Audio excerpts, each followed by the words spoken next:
Hello, hypothetical audience. I'm JJNW'S ghosted. Wait, what? Why is this hand over here? What the fuck? Okay, I'm JJNW'S ghost, and welcome to my corner of the internet. I guess I just got confused with technology, which kind of makes sense. Anyway, my brain stopped for a second. Anyway, the last video that I made, checking my imaginary watch like 5 minutes ago, was about Madoka Magica and not really talking about the series itself or why I love it so much, just me unboxing some shit. But it reminded me of something else. So Madoka Magica, I watched, I think a couple years after it came out, I think around like 2012, 2013, something like that. And around the time I watched it, I started reading something. It was something that a couple people that I knew had kind of told me about that they had enjoyed, called Fallout Equestria. Now, for the uninitiated, Fallout Equestria is a crossover between Fallout and My Little Pony: Friendship is Magic. And this is a real thing, and it is essentially about there was an apocalyptic war that happened after about the first season of Friendship is Magic. I think it was written during the hiatus between the first and second seasons of the show. So it is about a nuclear war that took place, and there's essentially two stories. Sorry, my cat just jumped onto the bed, so it rumbled a little bit. But the first story is about, I mean, it's not like part one and part two, but there's two stories going on at the same time. There's the story of the war and finding out what happened, to the main characters of the show, what led to, the war happening, what led to the apocalypse, and all the kind of crap they got involved in. Excuse me. The other is about people living in the wasteland. And the main character is a young mare named Little Pip and her story and yada yada yada. And it's pretty fucking great. I sincerely adore it. In fact, I adore it so much, I bought the book. This, again, is real. This is a book that was printed of Fallout Equestria, all 1,000-something. Look how thick this is. I believe they said it was printed on Bible paper so they could get the whole thing to fit. And if you look at the table of contents, if I can open it, I'm having a little bit of trouble.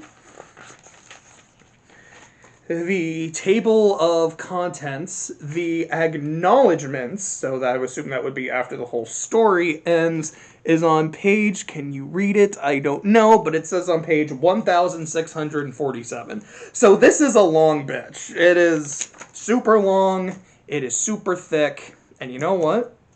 We're going to read it. Now, obviously, I'm not going to read the whole thing in one sitting, because that's 1,600 pages, and I have to go back to work in 40 minutes. But I'm going to read this. I mean, my channel's not monetized, so it's not like they can demonetize me. I mean, if I'm told by the powers that be, hey, you can't do that, then okay, I can't do that. But until they tell me no, we're going to follow the question. Introduction. And I'll probably try and do, I don't know if I'll do a chapter a day, it depends on my schedule. But I'll at least try to do videos of one chapter or whatever. So, the introduction, which I think is just a page. Yeah, it's literally just a page. Introduction. Once upon a time in the magical land of Equestria. That is not actually the first line. It's a quote, because if I remember correctly, every chapter starts with either a quote from Friendship is Magic or from Fallout, and I think they keep interchanging.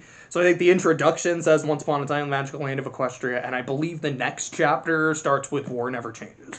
But anyways, introduction. Once upon a time in the magical land of Equestria, there came an era where the ideals of friendship gave way to greed, selfishness, paranoia, and a jealous reaping of dwindling space and natural resources. Lands took up arms against their neighbors. The end of the world occurred much as we had predicted. The world was plunged into an abyss of balefire and dark magic.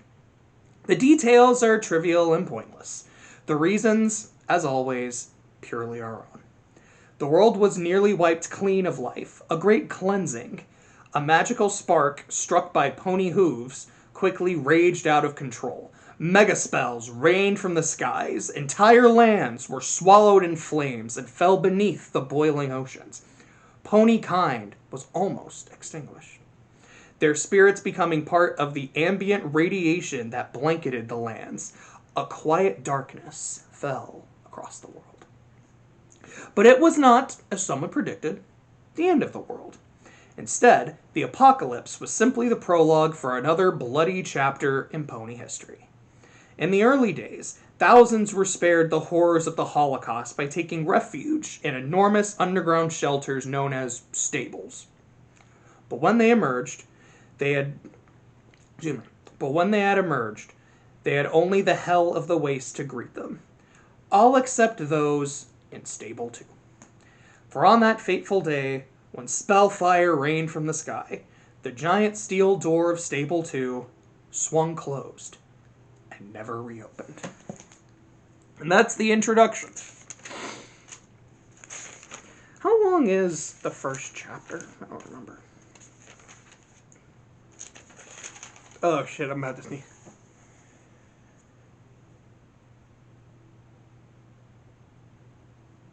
No, I guess I'm not going to sneeze. Never mind. That must have been kind of bizarre to watch, like that scene in, I don't want to say scene, but that moment after a Warriors game when Draymond Green just glitched out. Anyway, so that's the introduction. I could read the prologue. Prologue's only a couple chapters, but we'll save that for another video. No, fuck it. It's only a couple pages. What am I going to do? Just like a 2-second video reading the prologue? That's stupid. Let's keep going. Volume 1, Equestrian Wasteland. Prologue of Pip Bucks and Cutie Marks. If I'm going to tell you about the adventure of my life, explain how I got to this place with these people and why I did what I'm going to do next, I should probably start by explaining a little about Pip Bucks. What is a Pip Buck? A Pip Buck is a device worn on a foreleg just above the hoof, issued to every pony in a stable when they become old enough to start work. A blending of unicorn, pony magic, and science. Your Pip Buck will keep a constant measure of your health, and even help administer healing poultices and other medicine. Keep all manner of notes and maps available at a hoof tap. Plus, it allows you to listen to the stable broadcast whenever you would like it, as it can tune into and decrypt just about any radio frequency. And that's not all. A pony's Pip Buck generates an EFS, Eyes Forward Sparkle, that will indicate direction and help gauge whether the ponies or creatures around you are hostile. And perhaps most impressively, a Pip Buck can magically aid you in a fight for brief periods of time through the use of SATs, Stable Tech Arcane Targeting System. Oh, and a feature not to be forgotten, it can keep track of tagged objects or people, including the wearers of other Pip Bucks. So, if a pony somehow got lost, don't ask me how you can get lost in a stable, but it does happen on occasion, then any pony who knew the lost pony's tag can find them instantly. It can even be made to glow like a lamp. So yes, Pip Bucks are a testament to unicorn pony arcane science. Miraculous, all that just sounded. Oh, sorry, I missed a sentence. So yes, Pip Bucks are a testament to unicorn pony arcane science. And yes, Pip Bucks having a Pip Buck is a big advantage. So with how wonderful and miraculous all of that just sounded, it's hard to impress upon ponies who never lived in a stable just how ordinary, how pedestrian a Pip Buck was in the eyes of the ponies living in Stable 2. And why I was so disappointed to have one as my cutie mark. Every pony in Stable 2 had a Pip Buck. All that stuff I mentioned, most ponies don't even use half of that. They just use it to turn to the stable broadcast, listen to the sweet, sweet voice of Velvet Remedy in the evenings or the latest school singing competition during the day. The stable had 2 soccer leagues, one of which allowed SATs and the other which prohibited it. The overmare issues all pony their Pip Bucks with almost... I'm retarded, I can't read. Otherwise, not overmare, completely different shit, that's another couple sentences. Otherwise, most ponies paid their Pip Bucks almost no attention at all. The overmare issues each pony their own Pip Buck on the day of their cutie mark party. Usually a day or two after you get the mark on your flanks that tells every pony what makes you special, what you're destined to be good at. Once it shows, the overmare knows what work to assign you. You know your place in the stable. So no, I was not thrilled that what made me special was something that every pony had, which is a lot like being told I wasn't special at all. Sure, getting a pit buck as my cutie mark could have meant I was destined to become an awesome pit buck repair filly or something. But in reality, it was like getting a cutie mark of a cutie mark. Didn't help that I was the last pony to get her cutie mark. Not surprising in retrospect. Kind of tough to find out what you're supposed to be good at when what you're supposed to be good at is something you don't get until you found what you're supposed to be good at. So I tried everything. I even tried to invent new things. As a unicorn pony myself, my innate magics allows me to find a level of fine manipulation that earth ponies don't enjoy. Any pony can hold a key in their teeth and open a lock. But using multiple tools in a very delicate operation, that requires precision levitation. So I decided to learn to pick locks with a bobby pin and a screwdriver. I even got pretty good at it. Fortunately, it didn't get me a cutie mark. It just got me into a lot of trouble. I even, to my humiliation, went through the CAT, Cutie Mark Aptitude Test, in the hopes it would guide me to what made me special. But no. My CAT was utterly average, with only marginally higher scores in a couple areas, indicating that I might be suited for work as a pit bug technician or stable loyalty inspector. Two options, I should note, that were even less impressive when you considered that it was generally expected that unicorn ponies would go into either technical or administrative work.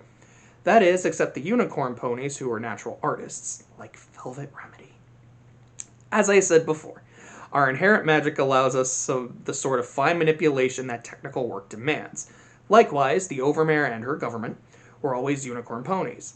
It is the Overmare's unicorn magic, after all, that creates the false sunlight used to grow our underground apple orchard. And while our apples might not look like the most beautiful red things in old books, they are what keep us alive. It was only because they let me try my hooves at both positions that I gained access to a pit buck receiving my own. Otherwise, I might never have gotten my cutie mark. Oh, my name's Little Pip. Go figure. I was given the name because I was the youngest and smallest, and even my mother had the good sense not to name me Pipsqueak. Not that I don't love her, but when a filly's cutie mark is a glass of hard apple cider... Anyway, funny how names like that turn out sometimes. Pleasure to meet you. Here's my story. So that is the introduction and the prologue. And I think it's a 13-minute video, shit.